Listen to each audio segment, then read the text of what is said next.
They came from nowhere to rule the charts, storm dance floors, and shake up the music industry as we knew it. And yet the band themselves hardly batted an eyelid.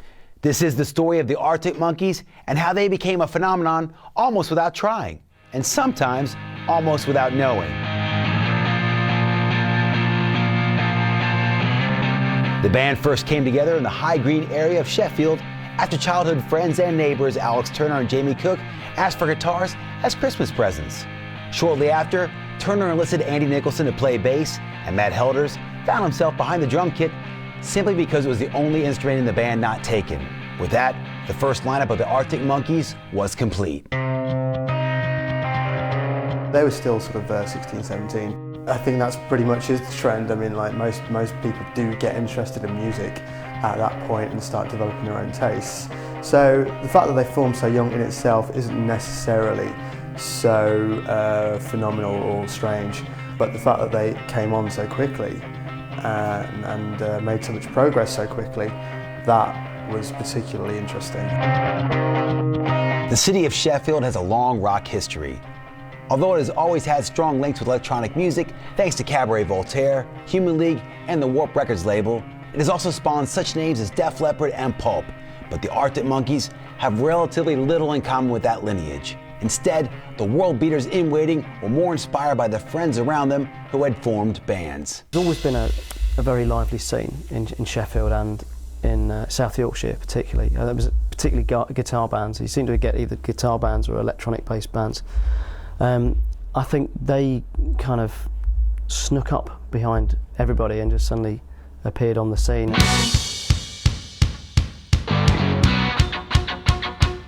There was a real passion there. I mean, a lot of them were playing the local clubs, and it kind of went from there. I think everyone was spurring each other on. It was it's an exciting thing. It happens everywhere sporadically, but Sheffield, had its turn. The Arctic Monkeys came out of a scene that was being slugged the New Yorkshire scene. I guess bands like Kaiser Chiefs and Franz Ferdinand were before them, but they were really the ones that came and put Sheffield on the map in that sort of North Yorkshire scene. With them, other bands like Reverend and the Makers, bands like that who they basically put the focus back on at that point. They all kind of influenced each other very slightly. With the Arctic Monkeys, there was very much seemed to be a clear agenda from the start that it was very much singing about what was kind of happening down their street and in their evening out and what have you. And the interesting thing in terms of influences, they didn't really seem to sort of know who they'd been influenced by. Certainly, Alex was in my early kind of conversations with him when he would say, who did I think they sounded like? And I thought, they sounded like there was bits of maybe the Kinks in there, and there was bits of MC5. There was all sorts. There was maybe, there was Ian Dury, the Blockheads in there, and then somewhere in there was this sort of northern thing going on, and he reckoned he hadn't heard of half these bands.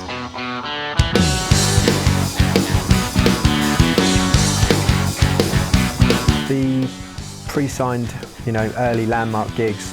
But when they first headlined the Lead Mill in Sheffield, I mean, they talked about, when they were boys going there to watch a band and finally getting to headline it. And when they did headline it, they sold it out instantly. So, they obviously had a big fan base at the time. So I think that was a real seminal moment for them as far as, I mean, they played around the local, pubs and clubs, but, the Lead Mill, I think, was the landmark one. As they began to build a live reputation for themselves during 2003 and 2004, the band laid the foundations for something that would radically change the way bands found an audience. The Arctic Monkeys chose to give away a selection of their demos to gig goers. The hope was that fans would become increasingly familiar with their material and help create a better atmosphere at future shows. It wasn't long before this tactic began to pay off handsomely.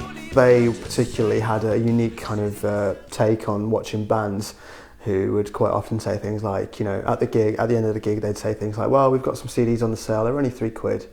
I think they found that a little bit repulsive, and they felt that they didn't want to be, there's another band that does that, kind of like sells themselves in that kind of blatant way to people who probably aren't interested anyway. So they circulated demos, and the internet by then was pretty much an everyday thing for people who are into music. So these fans, I mean, it's a simple extension of word of mouth, but word of mouth via file sharing and MySpace. But the common misconception is that they had a MySpace site that was set up by them. It wasn't, it was set up by their fans.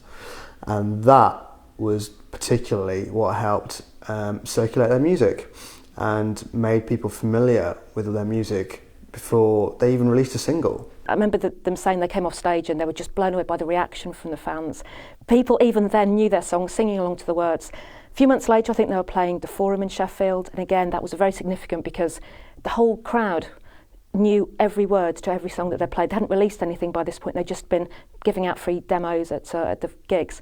People had been swapping them, copying them, putting them on the internet, and they said from that point they knew that, one, the internet was going to be their best friend ever, and that they were really going to be something special. The internet, I think, well, particularly obviously MySpace, got them that audience outside of town. I mean, and really the word spread. I mean, it was just perhaps at the time the biggest and best advert for what MySpace could do for your band.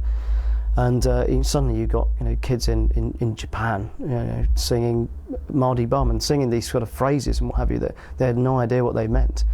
And yeah, I mean, it was, no one, including them, could have predicted how the internet would drive the whole thing. And I think you couldn't really say it was responsible for their success, but it certainly initiated it, and certainly it got the music out there in a way that no record company at the time could have hoped to do. It would have taken a colossal budget to get it to that many people so swiftly. That kind of created this kind of fan base, still fairly underground, but still very much in place, very firm, and that fan base definitely connected with Alex Turner's lyrics, because it was being written by someone who was very close to their age, like pretty much late teens, and it was about the experience of being young, being into music, being intelligent, and being from a city like Sheffield, which is a city that's replicated across England and Britain many times over.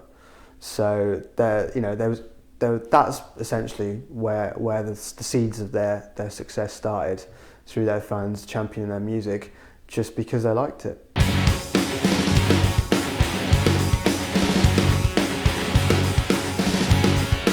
Finally, in May 2005, the band issued their first official release, the now fabled 5 Minutes with the Arctic Monkeys single, on their own Big Bang imprint.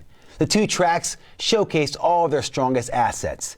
The A&R stir they had been creating previously now turned into frenzy, and despite the slew of interest from the majors, the band opted to sign with Lawrence Bell's independent Domino label.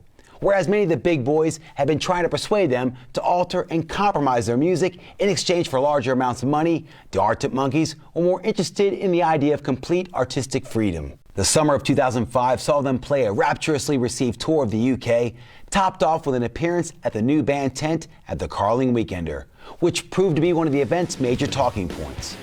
Because their music had been circulating amongst the fans for many months, the entire crowd sang virtually every word, and it was clear to see that stardom beckoned. Just 2 months later, their debut single, Proper, I Bet You Look Good on the Dance Floor, hit the shelves, and the Arctic Monkeys had really arrived.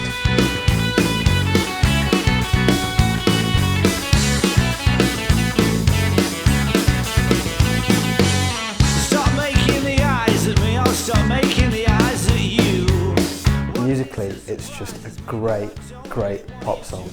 It really is. It's got a fantastic chorus. Spits out the lyrics so fast in the verses. It's just brilliant. When you've got Tom Jones covering it, it's it's pretty successful. But yeah, I personally think Certain Romance or 505 is their best songs. But that's a personal opinion.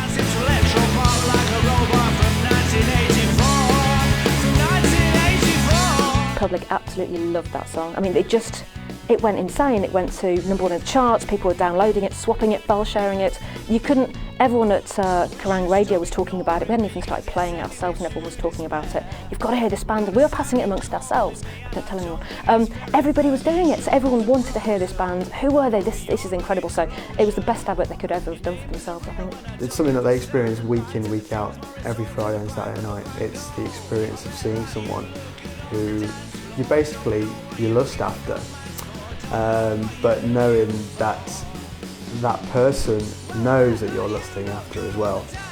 And it's the interesting exchange of looks and suggestions and all the rest of the things, all that kind of courtship, all that kind of Saturday night courtship that happens all the time, everyone experiences. Again, nailed to the absolute point of exactness in terms of Alex's kind of wry, witty, satirical, portrayal of that experience. Well, I bet that you look good on the dance floor. Don't know what you're looking for romance for. Don't know what you're looking for. Well, I bet that you look good on the dance floor. Dancing to electro pop like a robot from 1984. From 1984. After about the third time I heard it, it was single of the year 2005. No danger at all.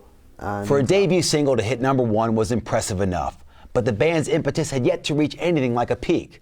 The follow-up single, When the Sun Goes Down, again reached the top spot, and their debut album, Whatever People Say I Am, That's What I'm Not, was easily the most anticipated musical event of the year. Even though many early versions of the songs had already been released for free, the album still broke records in the UK by shifting over 360,000 copies in its first week, making it the fastest-selling debut in British chart history. Whatever People Say I Am, That's What I'm Not summed up the experience of being young, intelligent, and hormonal in modern Britain. It was clear that the Arctic Monkeys were speaking to a generation like no band had done for years. Said, who's that girl there? I wonder what went wrong so that she had to roam the streets. She don't do major credit cards, I doubt she does receipts. It's all not quite legitimate. What a scummy man. Just give him half the chance, I bet he'll rob you if he can. Can see it in his eyes yet that he's got a driving ban among some other offences. They say it changes when the sun goes down. They say it changes when the sun goes down. That debut album of Arctic Monkeys was a phenomenal success. It was actually quite frightening how well that album did for them. The world went mad for it because they'd been told for so many weeks, months, this is the band you've got to love, this is the band you're going to love, and you tell people that enough times, people start to believe it. I think it's a great debut. I don't think it's consistent necessarily, but when it is on its game, when it's at its peak, there's not really much that will touch it in terms of British music.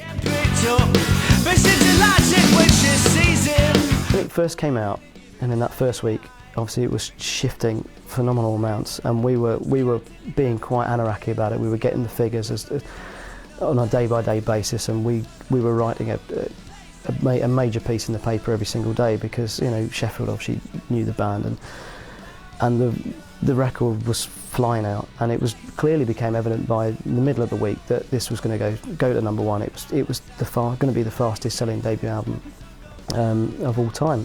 The Arctic Monkeys on their debut album were very much into a bit of a theme running through it. They picked 5 or 6 tracks which basically told the story of a guy that they knew, a guy that we all know, who works during the week, works his what's off during the week to earn enough money to go out at the weekend and get absolutely wasted, hang out with his mates, pull girls, get in the odd scrap here and there, get in trouble with the police. And they basically, 5 or 6 songs told the story of his week. The album title is Whatever People Say I Am, That's What I'm Not, which is taken from a classic British kitchen sink film called Saturday Night, Sunday Morning. And I think if there is a theme to the album, and I think there is, I think Saturday Night, Sunday Morning, those 4 words are essentially it. Red Light Indicates Doors Are Secured. It's one of my sort of favourite tracks on there, and Riot Van, because I think they're very reflective of that period of the evening or whatever they're singing about. I think it really, for atmospherics and for a sense of place, I think you're right there, and knowing that the city very well.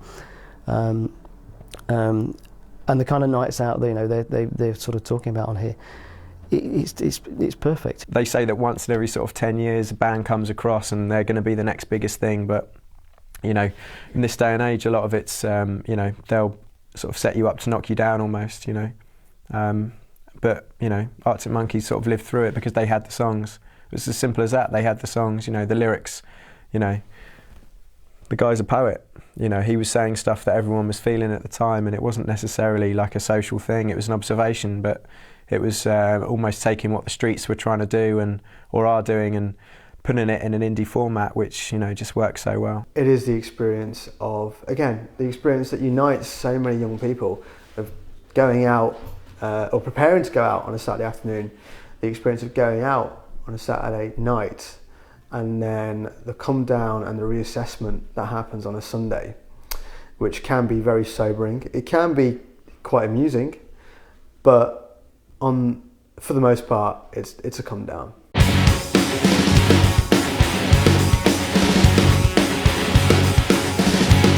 It was a good album.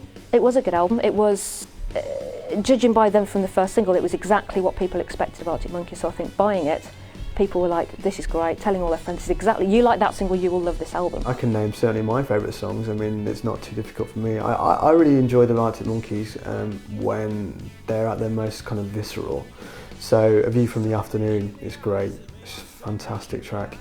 I think, you know, and again, obviously people had known them by then, but also people had known, like, I Bet You Look Good on the Dance Floor and Fake Tales of San Francisco, but they still stand out.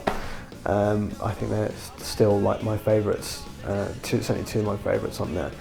And but I think in terms of when it sort of sags, you can notice it. For me, sometimes I think the album, it drags a little later on, but then it's very much so. It's like, you know, it is like a typical long drawn out night out, and I think, you know, it's very good at. I think it's very good at reflecting its subject matter, and I think it's got, you know, a lot of atmosphere. And I guess there are tracks I'm not as keen on, but there's nothing I dislike on there. There's a couple of stand-up tracks like I Bet You Look Good on the Dance Floor and Mardy Bum, but I think the rest just kind of are very samey. So I'd say anything outside those singles, and like I said, tracks like Mardy Bum, I'd say they're all weaker than the singles because they're all very much of a muchness. But generally speaking, like I said, it's a really, really strong debut, with more peaks than troughs by a long way, definitely. Following their inclusion on the prestigious NME Tour during January and February, the first of many awards befell them, including the magazine's own accolades for Best New Band, and Best Track. Oh, the NME absolutely loved the Arctic Monkeys when they first came around. It was like someone had reinvented the wheel.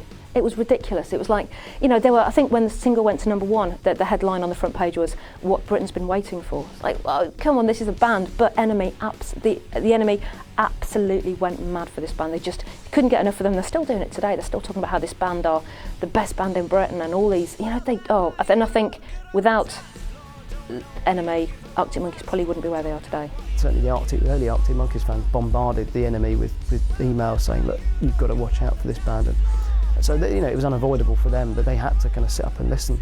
And, you know, their reaction was slightly, I guess, probably they were responsible for the hype in that they were very much making huge statements about the Arctic Monkeys and calling them the most important band this year and what have you, very early on. So yeah, it was, in some ways it was typical NME championing, you know, another band as they did with the Strokes, and, you know, they've always done, really. We were covering them well before their first single was out. We covered them well up to the Reading performance at 2005, because prior to that we'd been talking about them, and when Reading came around, this was still 2 months before their first single proper came out. When Reading came around, everyone knew about them and wanted to see them, and so we're absolutely, like, you know, that was you know, eagerly awaited performance of that weekend, and it didn't disappoint. And then after that there was really no stopping them. The week that they had their first single out, NME had them on the cover, and I think that will go down as one of the big covers, certainly of that year, and probably years surrounding it as well, because it was a moment where I think again, NME was very, very closely related to a significant development in British pop culture, as it has been pretty much for the last 50 odd years. They refused to perform at the Brit Awards and instead filmed their acceptance speech for the Best British Breakthrough Act with Keith Murray from American band We Are Scientists posing as their frontman. Arctic Monkeys are not your typical rock stars. They are quiet. They are not big spending, Porsche driving, bleach blonde haired, bimbo flaunting rock stars in any way. They are just normal lads who don't really like talking about themselves, especially in the early days. They hated talking about themselves and their songs and what they were all about. I last spoke to Alex just ahead of the second album coming out, and this was the same lad who I spoke to, you know, before they were signed and after they were signed, and you know, the day before they went to their first number one. And they're very, very unaffected lads. I think to go what they've gone through, to go from playing to 30 people in a pub to playing to 100,000 plus at Glastonbury, they're the most unaffected individuals I've ever met. They came into Kerrang Radio Studios in their sort of early days and refused to play during an acoustic session, refused to play it, but he looked on the dance floor. They just said, we don't want to play it. And that was the whole reason they'd come in for. They do not play the game at all. They play it in their own way, but they certainly don't play in the media way, as a lot of rock stars do. Despite being the most in-demand band in the country, Turner & Co. remained distant from the media circus, refusing the majority of interviews and TV appearances. Their approach to marketing the album was unusual too. For rather than milk their success in the time-honored way of lifting a string of singles from the album, the Arctic Monkeys opted to issue a 5-track EP, comprised mainly of new material and bearing the unbroadcastable title, Who the F*** Are the Arctic Monkeys? The band were matching the prolific work rate of bands like the Smiths and Oasis. In current day modern rock, if you like, the tendency is to release an album and then flog it to death for 2 years, which is standard practice pretty much, but it's also extremely boring, particularly for the band involved. And whilst most bands will go along with it because it's financially beneficial and that's what they're led into by people who work for them, Arctic Monkeys didn't want any of that. They wanted to keep a kind of head of steam, keep their creativity up, and people would have criticised them for trying to capitalise on their popularity by releasing an extra EP. That just seems ridiculous because they're giving their fans like more tracks, you know, new material, very strong material as well. Well, this is a good idea. You wouldn't do it if it wasn't. You wouldn't do it if it wasn't one. Well, my friend fancies you. As an EP, Who the Arctic Monkeys is kind of a follow-on from the debut album, just because there's a reworking of an album track on there. There is actually a complete album track on that as well. It's almost like if there were 5 secret tracks on the end of the album, these would be the 5 secret tracks. It kind of fits like that. It's a little bit of a step on, but not so far that it's a completely different project. Similar themes run through it. As I say, reworkings of an old demo track as well. In terms of the content, I think it was the stuff that wouldn't quite fit on the first album, but also what it was, you know, they were itching to release something because they'd the second album was pretty much all but written, and it was that segue.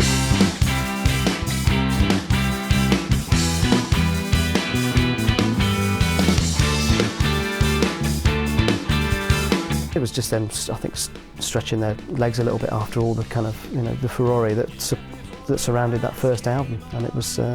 I think it was a good little indication as to what was coming. It was then that the band suffered their first setback when bass player Andy Nicholson announced he would not be joining his colleagues on an American tour because of fatigue. Shortly after, he left the band for good. Although the band continued releasing new material, this time with the Leave Before the Lights Come On single, Nicholson's exit came completely out of the blue and seemed more than a little mysterious. It was very unexpected. Certainly in a sort of public way. I mean, no one really expected a member of a band who were currently pretty much on top of the world, you know, to just sort of say, I don't really fancy doing this anymore. It was quite a shock in that respect, and I'm sure a lot of people thought he was having some sort of mental breakdown as a result, because why would any sane person do that? But you know, the touring life is not for everyone. Definitely not for everyone. And I think Andy Nicholson was probably felt that he was one of those people. Well, I mean, I don't know him personally, but they say that he left because of fatigue and You know, the fame of the band suddenly shot up so much that, you know, apparently it was just a bit too much, which is understandable. But you know, there's no hard feelings with the boys in the band. You know, I've seen them a couple of times and they're still mates, and you know, we saw them at festivals together, and I think he's actually working on a new project, so it's all good. Yeah, I just think it was a bit too much. No, I don't think it was bitter. I mean, they're still mates and they still hang around, and you know, when they did their Carling weekend, their Leeds festival, certainly at Leeds, he was still knocking around with Matt, the drummer, and the rest of the band, and they're all still very pally. I think for Andy, I think it was probably more of, it was the lifestyle change. I think if you put yourself in their shoes of suddenly going from, as I say, from playing pubs to stadiums and to being sort of, I don't know, fairly innocuous character who plays bass in a little local band to suddenly being thrust into every tabloid. Not everybody's going to want that, and not everybody can deal with that. And I think, you know, I don't know Andy so well, but you know, he's a nice lad, and I think maybe he just maybe didn't want that. There was certainly never a falling out. I think it was just, you know, things change, and they, you know, their lives changed so dramatically, and it's not everybody's cup of tea. With the band eventually appointing Nick O'Malley as Nicholson's permanent replacement, the Arctic Monkeys continue to pick up accolades at every turn. Most notably, the world-famous Mercury Music Prize, which they are awarded above Muse, Tom York, and their personal favorites and fellow Sheffielder, Richard Hawley, amongst others. The band donated the money to charity. The winner of the 2006 Nationwide Mercury Prize is Arctic Monkeys! For their album, Whatever People Say I Am, That's What I Am Not!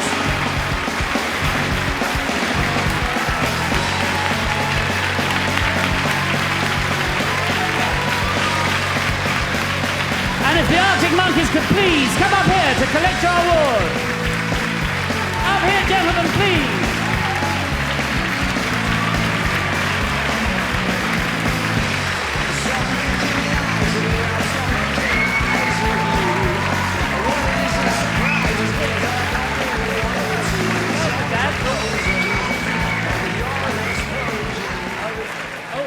Don't forget, there's a check. Oh, yeah, I'll take that. Somebody call 999, Richard Hawley's been robbed. Oh,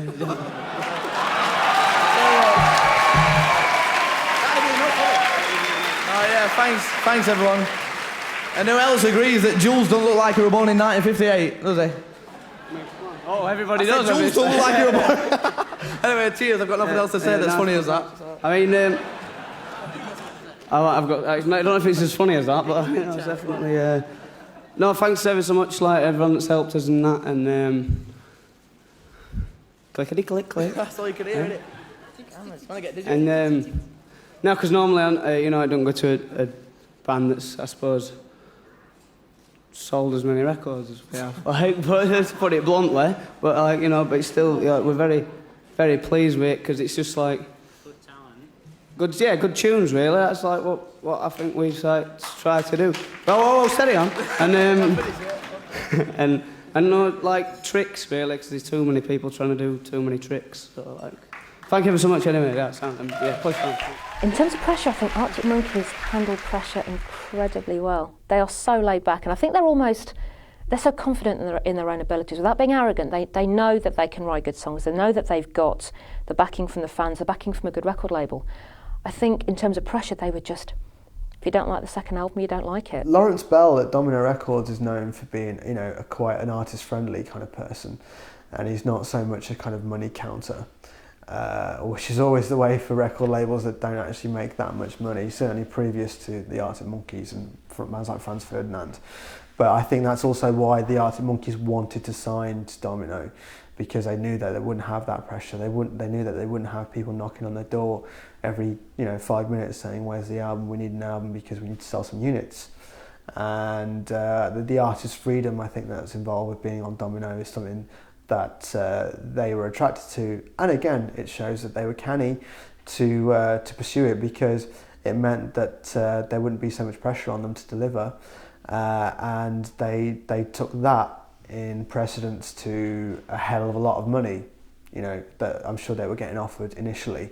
So that, like I said, is something that would have, you know, helped their longevity and have helped their sanity in the long run as well. A full year after they first hit #1 with I Bet You Look Good on the Dance Floor, the band began to record a new album.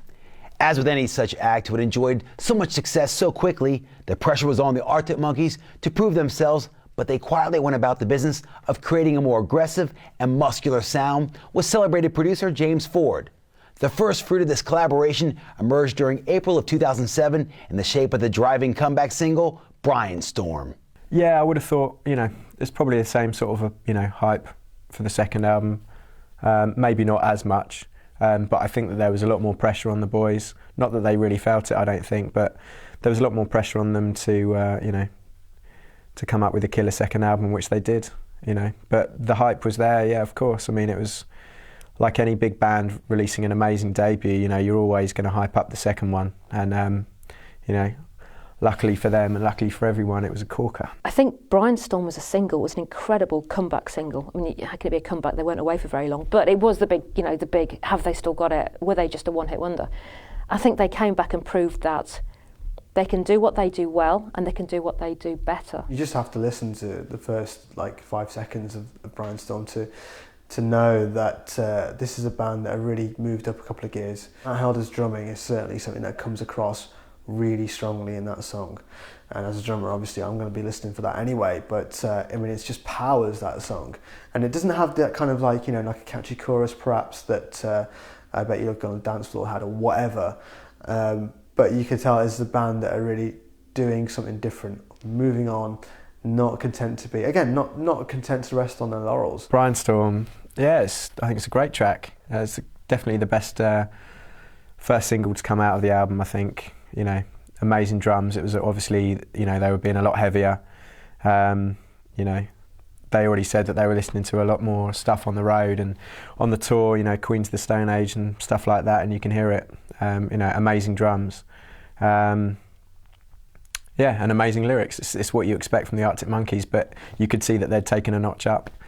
It took it to the next level. The guitars were a bit crunchier. It was an edgier track, slightly less accessible than some of the earlier stuff. So I think they were challenging their fans a little bit, but I think they proved that this was a very talented band.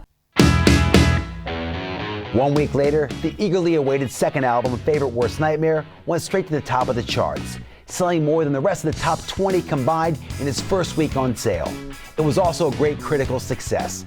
The Arctic Monkeys' great musical development was there for all to hear.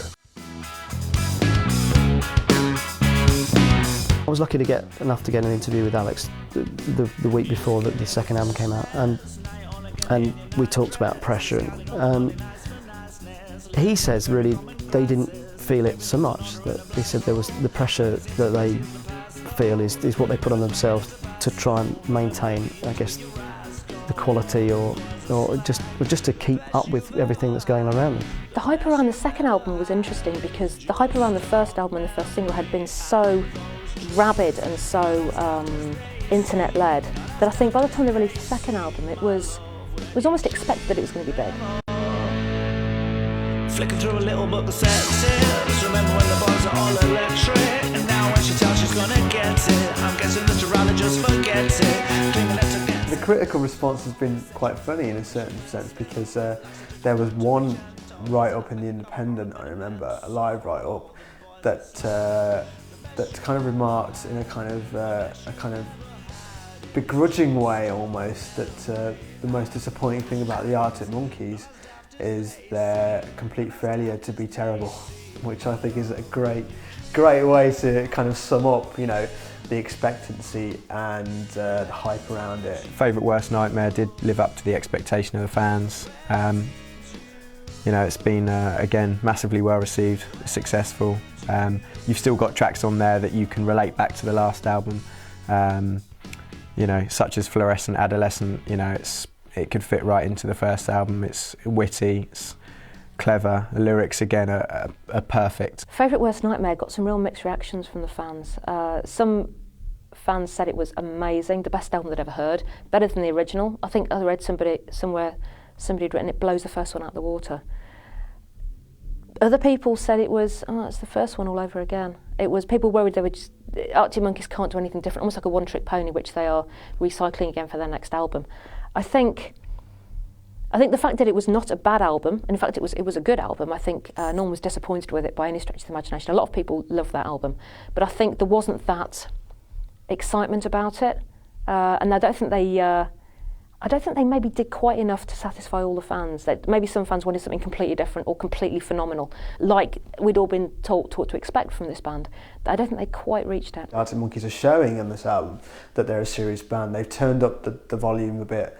They've developed into a strong rock band rather than a kind of okay kind of musical band, but with great lyrics. Now they're kind of balancing it up a bit more. Alex Turner's lyrics are still, by and large, absolutely spot on in terms of their wit and satire. But the four of them as a band, they really kick a lot of ass these days, and I think that's something to be admired. All the boys are slag, the best you've ever had. The best you've ever had is just a memory, and those dreams, not as daft as they seem. I think the second album had some great standout tracks, and I think tracks like D is for Danger was good. Teddy Picker again. Teddy Picker, that great rolling riff that runs through it. A great introduction to, I think it's the second track on the album. Amazing. I think they just proved that they can still do those chunky guitars and those cheeky lyrics. For me, I mean, the singles I think are great, and Fluorescent Adolescent was, immediately for me was probably my favourite track on there.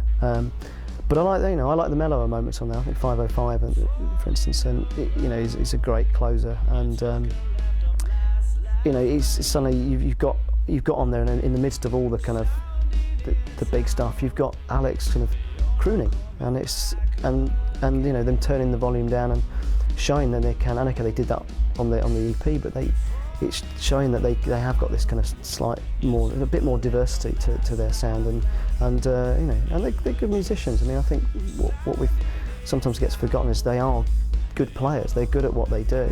Fluorescent Adolescent is a bit of a favourite of mine. And D is for Dangerous, and there's lyrically it's quite interesting because there's a lot of kind of sexual references and what have you, which is always interesting. But again, the way that the band sounds as a unit comes through strongly on those tracks, and it really pricks up your ears, I think. When you put on paper what the first album was about, the subject matter, some people would say, well, it's so blindingly obvious that it's almost cliched. But there's probably a lot of musicians, a lot of bands who perhaps kick themselves for not doing that. I think there's a lot of dreaming in music, and there's a lot of escapism in music, and I think this was about escapism on your own doorstep. And I think Alex, a lot of the time, had captured that very well. He's very, very clever. He's very clever with his words, and I think there's just a great sense of perhaps honesty there, and just it's certainly to people living in an English town or city, there was a tangible sense to what he was singing about. He talks about subjects that we all understand, or we all can imagine. Life up north, it's hard, it's tough. Working in a factory, you fall in love with a girl, she lives somewhere. All these issues that everyone has to deal with every day. But I think it's the way he puts them down on paper. I think the way that the words, he's a real wordsmith. I think he makes you laugh with his songs. I think he turns those gritty, day-to-day, mundane issues into a very fun story. And who doesn't like a good story? Beyond that, they are beyond the lyrics. They are just good tunes, and I think that's what draws people in, even if they've not got the lyrics straight away. They like the music. So it's it works on so many levels, and that's why it's a success. I would say Alex Turner is definitely a great songwriter in the making. I think he may even be there now. I know he's still a young lad, and he's only got 2 albums under his belt and a handful of singles, but I think he's proved that he has got an incredible turn of phrase. I think he knows exactly what words to use, how to make people laugh, how to make people enjoy the story he's telling.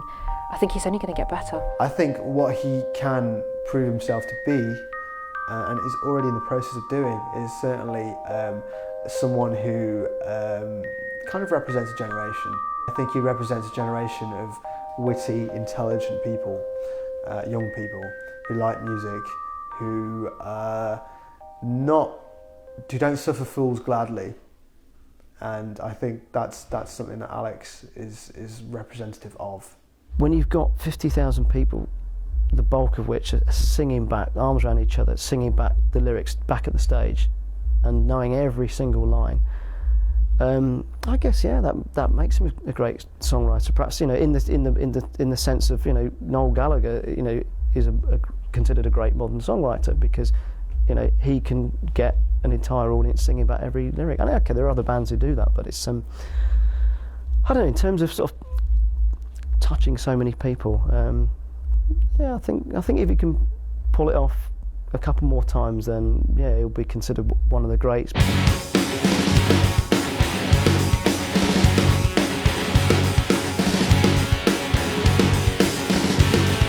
There is now less hype surrounding the Arctic Monkeys, and no one will be more pleased about that than the band themselves. The four youngsters have emerged from the constant media glare and scrutiny from fans and journalists alike to establish themselves as one of the biggest names in the business. They have avoided overexposure, and the determination to keep control of their own destiny means that the Arctic Monkeys bandwagon won't be derailing for some time yet. The future of the Arctic Monkeys, I think, is interesting, precarious possibly. They've got to prove, I think, that they have still got what it takes.